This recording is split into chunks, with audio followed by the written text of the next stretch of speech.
అంబటి రాంబాబు చాలా వీడియోస్లో ఉన్నాయి. కాపుల గురించి నాకు పెద్ద ఇంప్రెషన్ లేదన్నట్టుగా మాట్లాడడం, కాపు కులం గురించి ఆయన లీడర్ కూడా ఆయన ఒప్పుకోడు.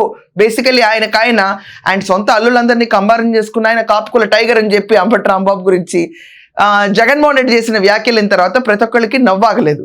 బట్ ఎనీవేస్ అసలు ట్విస్ట్ ఏంటంటే అంబటి రాంబాబు పైన మరో కేసు దాఖలు చేశారు. ఇప్పుడు ఏంటంటే మనం ఒకసారి చూసుకుంటే పీపీపీ అండ్ ప్రైవేటైజేషన్ మెడికల్ కాలేజీల విషయం పైన అరే సవ్యంగా వెళ్తుంది బాబు, ఇక్కడ ఏ ప్రాబ్లం లేదు అన్న అంబటి రాంబాబు జగన్మోహన్ రెడ్డి ఇచ్చిన పిలుపుతో ఆ రోజు చెలరేగిపోయి బయటకు వచ్చి ఇష్టం వచ్చినట్టు పోలీస్ ఆర్డర్స్ని కూడా బేఖాతరు చేసి బయటకు వచ్చి జనాలను రెచ్చగొట్టే ప్రయత్నం చేస్తున్నప్పుడు అతనికి నోటీసులు వస్తూనే ఉన్నాయి. కానీ అవన్నీ ఇప్పుడు ఏమనేవాడంటే నోటీసులు ఎందుకు నాకు ఇంటికి వచ్చి అర్ధరాత్రి పైన ఇంటికి ఇస్తారు, 1 గంటకి ఇస్తారు, నన్ను పిలవండి నేను పోలీస్ స్టేషన్కి వస్తాను, నన్ను అరెస్ట్ చేసుకోవచ్చు అని చెప్పేవాడు. నేను చాలా సందర్భాల్లో చెప్పా, నన్ను అరెస్ట్ చేయదలుచుకున్నా, నోటీస్ ఇవ్వదలుచుకున్నా మీరు రావాల్సిన అవసరం లేదు. You call me, I will come to police station. నేను ఐఎమ్ లా అబైడింగ్ సిటిజన్ నేను. కాబట్టి మీరు నోటీస్ ఇచ్చినా తీసుకుంటాను, లేదా అరెస్ట్ చేసినా అరెస్ట్ అవుతాను. మీరు లా అండ్ ఆర్డర్ కాపాడండి.